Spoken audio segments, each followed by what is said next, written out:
that you will well and faithfully discharge the duties of the office upon which you are about to enter. So help you God. Yes, ma'am, I do. Congratulations.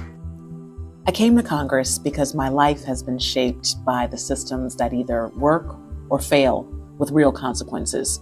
I was a young organizer and a young single mom learning early that government decisions are never abstract. They determine whether families survive or spiral. Organizing wasn't a career choice for me. In fact, it was how I learned to protect my child and my community. Organizing taught me that power lives somewhere, and we need to learn how to move it. Later on in life, I became a widow, and that loss, it burned away any patience that I had with politics, performative politics. I needed politics to deliver for us. Healthcare and wages and housing and safety stopped being policy categories and became a real lived reality. And grief, it has a way of clarifying what matters and what doesn't. The journey is why I serve the way that I do. I legislate like an organizer. I start with listening and I pay attention to who's excluded.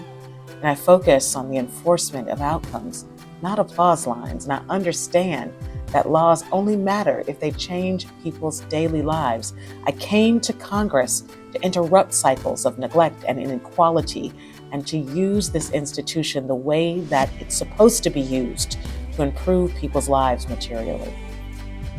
Since January, my office has closed 630 constituent cases and recovered $88.7 million for people in this district through Social Security, IRS, and federal agency interventions. That is money owed to families, to seniors, and to the workers who should never have had to fight to receive it.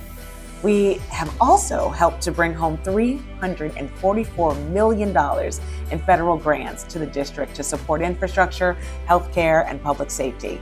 On the legislative side, I've introduced 2 bills that passed the House: the Assisting Small Business Not Fraudsters Act, which promotes legitimate small businesses from fraud, and the Think Differently About Disability Employment Act that expands employment opportunities for disabled workers. I fight for disability justice because this is my life.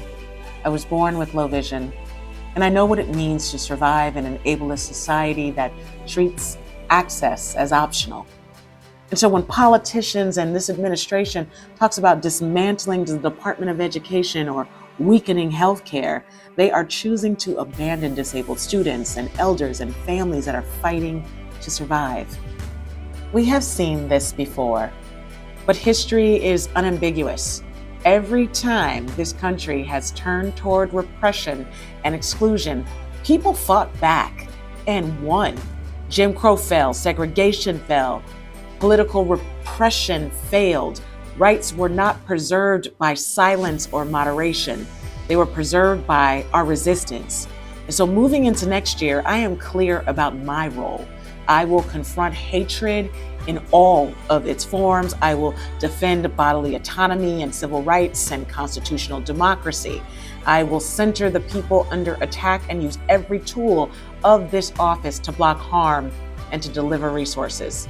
They are betting on fear. We will respond with resolve.